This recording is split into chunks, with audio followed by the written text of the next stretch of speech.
प्रांजल ज्ञान गंगा में आप सभी का स्वागत है। हम स्वामी विवेकानंद जी की रचना ज्ञान योग को पढ़ रहे हैं, जिसमें कि कल हमने माया और ईश्वर धारणा का क्रम विकास को पढ़ा था। आज हम माया और मुक्ति को पढ़ेंगे। तो देखते हैं कि माया और मुक्ति क्या है।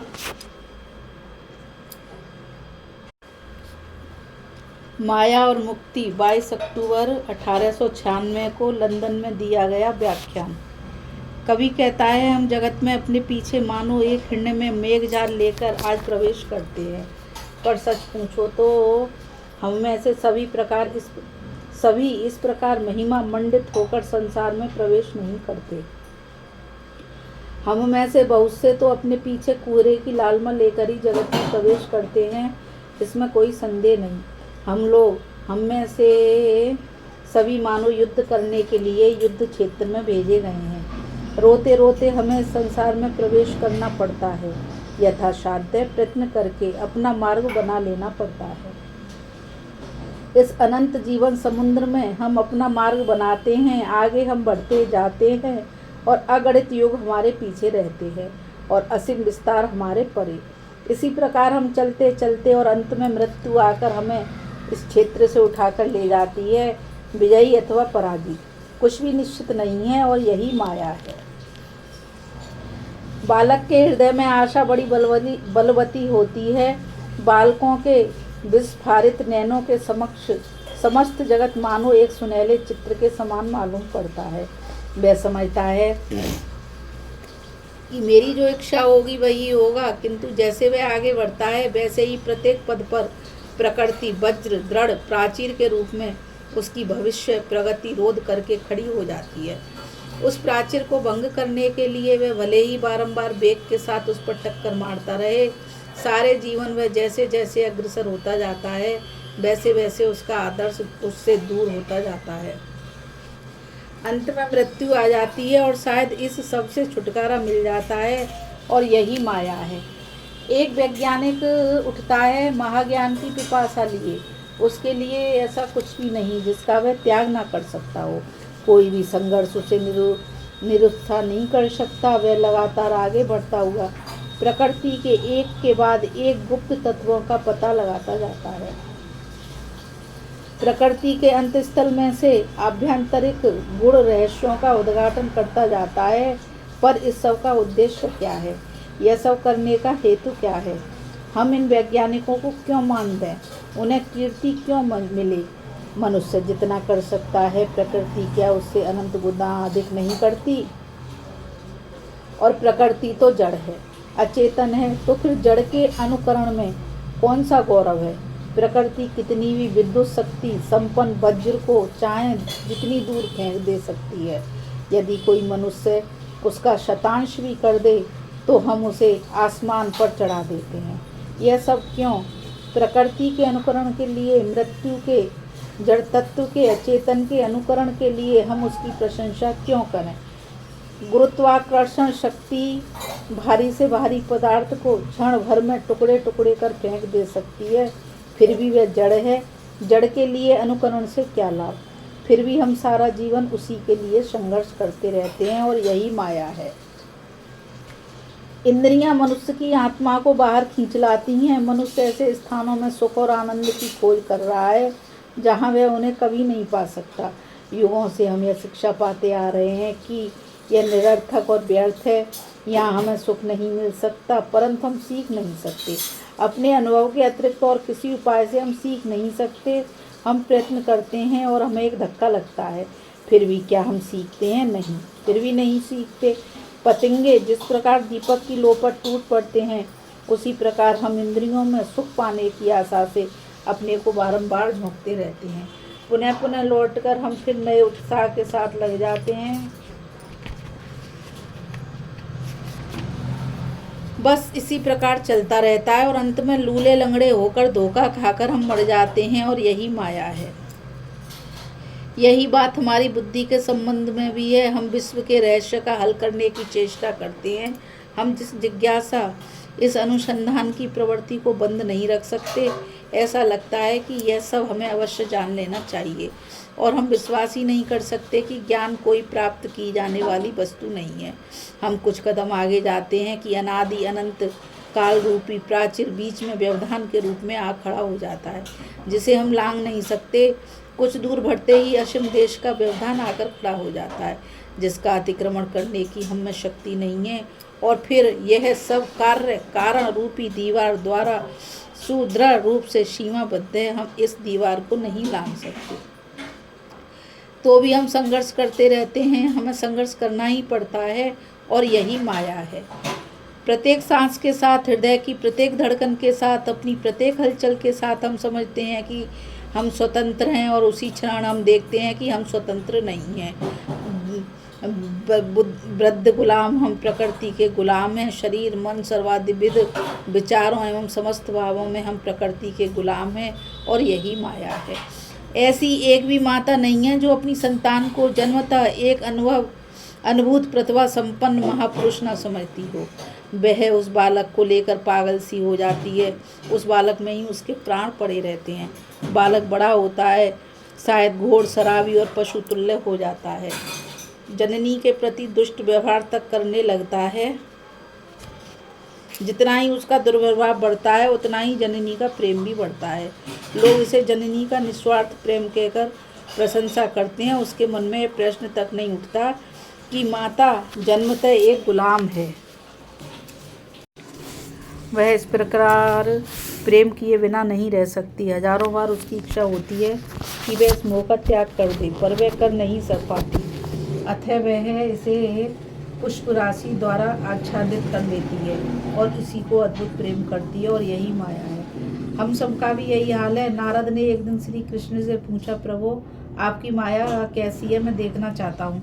एक दिन श्री कृष्ण नारद को लेकर एक मरुस्थल की ओर चले। बहुत दूर जाने के बाद श्री कृष्ण नारद से बोले, नारद मुझे बड़ी प्यास लगी है, क्या कहीं से थोड़ा सा जल ला सकते हो? नारद बोले, प्रभु ठहरिए, मैं अभी जल लिए आया।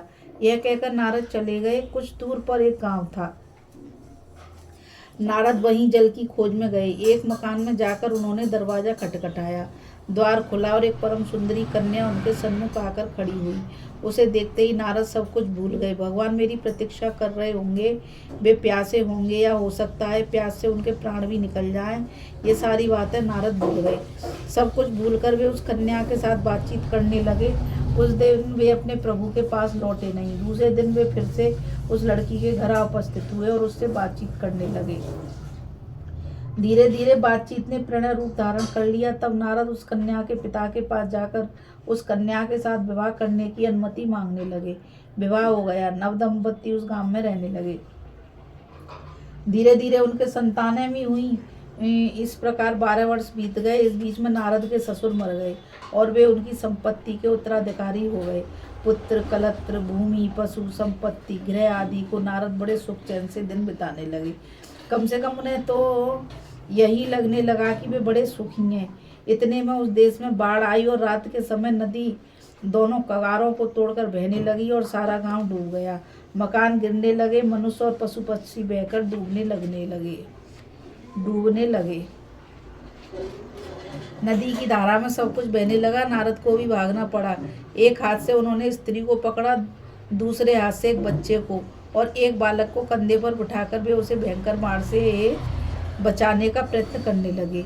कुछ ही दूर जाने के बाद उन्हें लहरों का वेग अत्यंत तीव्र प्रतीत होने लगा। कंधे पर बैठे हुए शिशु की नारद किसी प्रकार रक्षा न कर सके।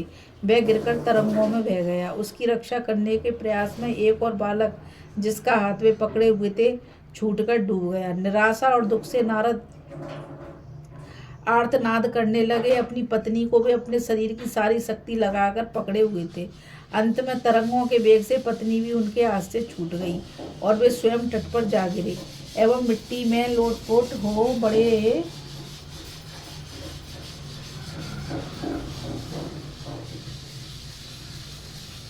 दुख के साथ कातरनाद करने लगे। इसी समय मानो किसी ने उनकी पीठ पर कोमल हाथ रखा और कहा, वत्स, जल कहाँ है? तुम जल लेने गए थे ना? मैं तुम्हारी प्रतीक्षा में खड़ा हूँ। तुम्हें गए आधा घंटा बीत गया। आधा घंटा नारद चिल्ला पड़े। उनके लिए 12 वर्ष बीत चुके थे और आधे घंटे के भीतर ही ये सब दृश्य उनके मन में होकर निकल गए। और यही माया है। किसी न किसी रूप में हम सभी इस माया के भीतर हैं। यह बात समझना बड़ा कठिन है, विषय भी बड़ा जटिल है। इसका तात्पर्य क्या है? यही कि यह बात बड़ी भयानक है। सभी देशों में महापुरुषों ने इस तत्व का प्रचार किया है। सभी देश के लोगों ने इसकी शिक्षा प्राप्त की है, पर बहुत कम लोगों ने इस पर विश्वास किया है। इसका कारण यही है कि स्वयं बिना ठोकर खाए हम इस पर विश्वास नहीं कर सकते। सच पूछो तो सभी वृथा है, सभी मिथ्या है। सर्वसंहारक काल आकर सबको ग्रस लेता है, कुछ भी नहीं छोड़ता। वह पापी को खा जाता है, संत को खा जाता है, राजा प्रजा सुंदर को और सभी को खा डालता है, किसी को नहीं छोड़ता। सब कुछ उस चरम गति विनाश की ओर अग्रसर हो रहा है। हमारा ज्ञान, शिल्प, विज्ञान सब कुछ उसी की ओर अग्रसर हो रहा है। कोई भी इस ज्वार की गति को नहीं रोक सकता, हम भले ही उसे भूले रहने की चेष्टा करें।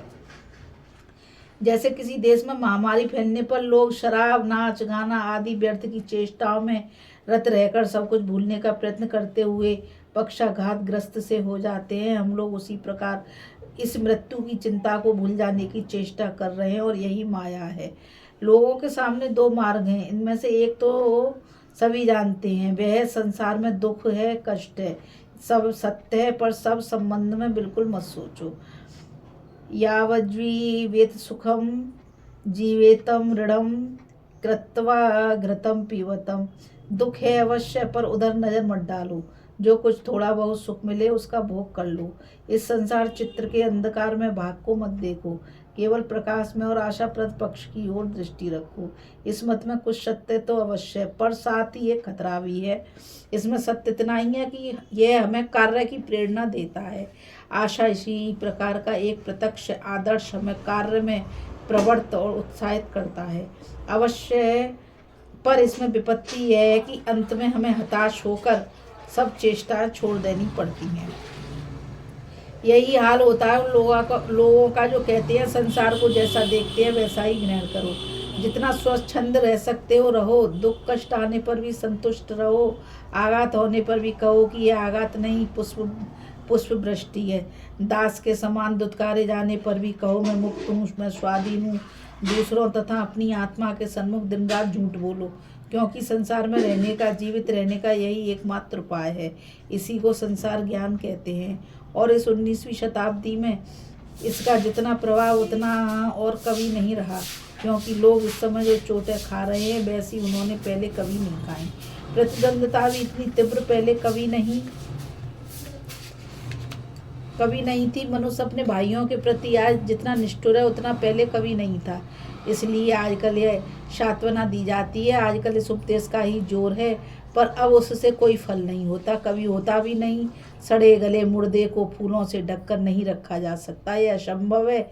ऐसा अधिक दिन नहीं चलता, एक दिन ये सब फूल सूख जाएंगे और तब यह सब पहले से भी अधिक भीभत्स दिखाई देगा। हमारा सारा जीवन भी ऐसा ही है। हम भले ही पुराने सड़े घावों को स्वर्ण के वस्त्र से ढकें रखने की कोशिश करें, एक दिन ऐसा आएगा जब यह स्वर्ण वस्त्र खिसक पड़ेगा और यह घाव अत्यंत भीषण रूप में आंखों के सामने प्रकट हो जाएगा। तब क्या कोई आशा नहीं है? यह सत्य है कि हम सभी माया के दास हैं, हम सभी माया के अंदर ही जन्म लेते हैं और माया में ही जीवित रहते हैं।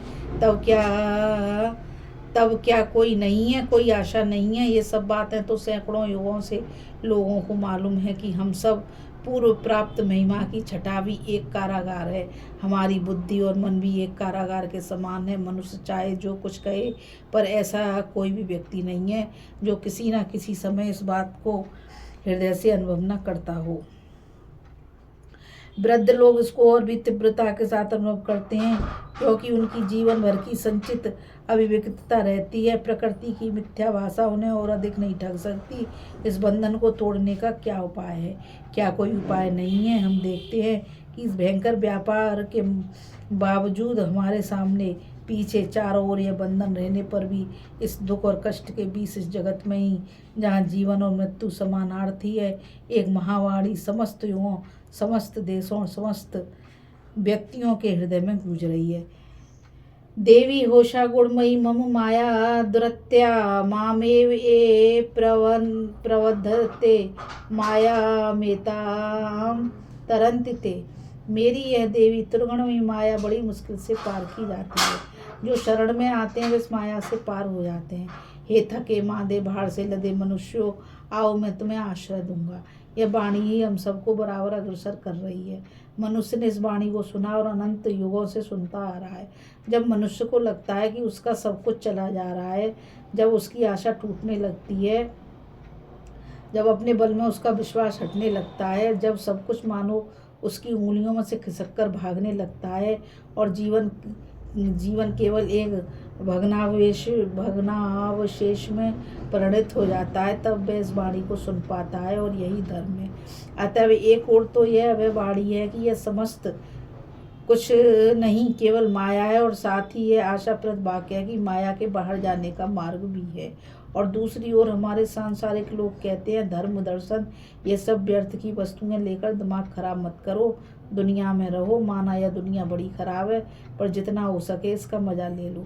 सीधे साधे शब्दों में इसका अर्थ यही है कि दिन रात पाखंडपूर्ण जीवन व्यतीत करो, अपने घाव को जब तक हो सके ढके रखो, एक के बाद दूसरी जोड़ गांठ करते जाओ, यहाँ तक कि सब कुछ नष्ट हो जाए और तुम केवल जोड़ गांठ का एक समूह मात्र रह जाओ। इसी को कहते हैं सांसारिक जीवन। जो इस जोड़ गांठ से संतुष्ट हैं वे कभी भी धर्म लाभ नहीं कर सकते। जब जीवन की वर्तमान अवस्था में भयानक अशांति उत्पन्न हो जाती है, जब अपने जीवन के प्रति भी ममता नहीं रह जाती, जब इस जोड़ गांठ पर अपार घृणा हो जाती है, जब मिथ्या और पाखंड के प्रति प्रबल वितृष्णा उत्पन्न हो जाती है, तभी धर्म प्रारंभ होता है। भगवान बुद्ध ने बोधि वृक्ष के नीचे बैठकर दृढ़ स्वर से जो बात कही थी, उसे जो अपने रोम रोम से बोल सकता है वही वास्तविक धार्मिक होने योग्य है। सांसारिक होने की इच्छा उनके भी हृदय में एक बार उत्पन्न हुई थी। इधर वे स्पष्ट रूप से देख रहे थे कि उनकी यह अवस्था या सांसारिक जीवन एकदम व्यर्थ है, पर इसके बाहर जाने का उन्हें कोई मार्ग नहीं मिल रहा था। मार्ग मोह एक बार उनके निकट आया और कहने लगा, छोड़ो अभी सत्य की खोज चलो, संसार में लौट चलो और पहले जैसा पाखंडपूर्ण जीवन बताओ। सब वस्तुओं को उनके मिथ्या नामों से पुकारो, अपने निकट और सबके निकट दिन रात मिथ्या बोलते रहो।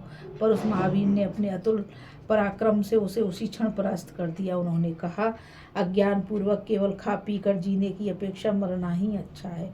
पराजित होकर जीने की अपेक्षा युद्ध क्षेत्र में मरना शेष कर है। यही धर्म की नींव है।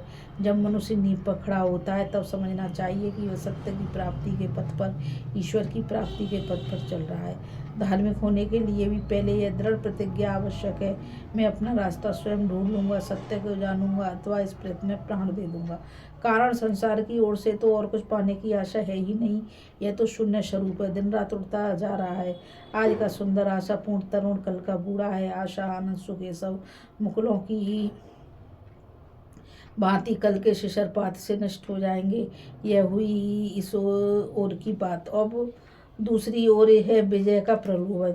जीवन के समस्त अशुभों पर विजय प्राप्ति की संभावना, और तो और स्वयं जीवन और जगत पर भी विजय प्राप्ति की संभावना है। इसी उपाय से मनुष्य अपने पैरों पर खड़ा हो सकता है। अतएव जो लोग इस विजय प्राप्ति के लिए, सत्य के लिए, धर्म के लिए चेष्टा कर रहे हैं, वे ही सत्य पथ पर हैं और वेद भी यही उपदेश करते हैं। निराश मत हो, मार्ग बड़ा कठिन है, छुरे की धार पर चलने के समान दुर्गम, फिर भी निराश मत हो, उठो जाओ और अपने परम आदर्श को प्राप्त करो। सारे धर्म की चाहे वे किसी भी रूप में मनुष्य के निकट अपनी अभिव्यक्ति करते हो, यही एक सामान्य केंद्रीय नींव है और वह है संसार के बाहर जाने का अर्थात मुक्ति का उपदेश। इन सब धर्मों का उद्देश्य संसार और धर्म के बीच सुलह कराना नहीं, पर धर्म को अपने आदर्श में दृढ़ प्रतिष्ठित करना है। संसार के साथ बिना समझौता किए ही इसकी जटिल समस्या का समाधान करना है। प्रत्येक धर्म इसका प्रचार करता है और वेदांत का कर्तव्य है इन सभी महत्वाकांक्षाओं में सामंजस्य स्थापित करना और संसार के सारे उच्चतम और निम्नतम धर्मों में विद्यमान सामान्य तत्व को अभिव्यक्त करना। हम जिनको अत्यंत भ्रांत अंधविश्वास कहते हैं और जो सर्वोच्च दर्शन है, सभी की यही साधना एक साधारण नींव है कि वे सभी इस प्रकार के संकट से निस्तार पाने का मार्ग दिखाते हैं और अधिकांश में किसी प्रवचा प्रपंचातीत पुरुष विशेष की सहायता से अर्थात प्राकृतिक नियमों में आबद्ध न रहने वाले नित्य मुक्त पुरुष विशेष की सहायता से इस मुक्ति की प्राप्ति करनी पड़ती है। इस मुक्त पुरुष के संबंध में नाना प्रकार की कठिनाइयाँ और मतभेद होने पर भी वह ब्रह्म सगुण या निर्गुण मनुष्य की भांति ज्ञान संपन्न है अथवा नहीं, वह पुरुष है, स्त्री या निर्लिंग, इस प्रकार के अनंत विचार तथा विभिन्न मतों के प्रबल विरोध होने पर भी मूलभूत तत्व एक ही हैं। विविध मतवादों से इस प्रचंड परस्पर विरोध के बावजूद हमें उन सब में एकत्व का एक स्वर्ण सूत्र मिलता है और इस दर्शन में ही इस स्वर्ण सूत्र की खोज हुई है, जो हमारी दृष्टि के सामने थोड़ा थोड़ा करके अभिव्यक्त हुआ है। और यह सामान्य तत्व की इस अभिव्यक्ति का पहला सोपान है कि हम सब मुक्ति की ही ओर अग्रसर हो रहे हैं।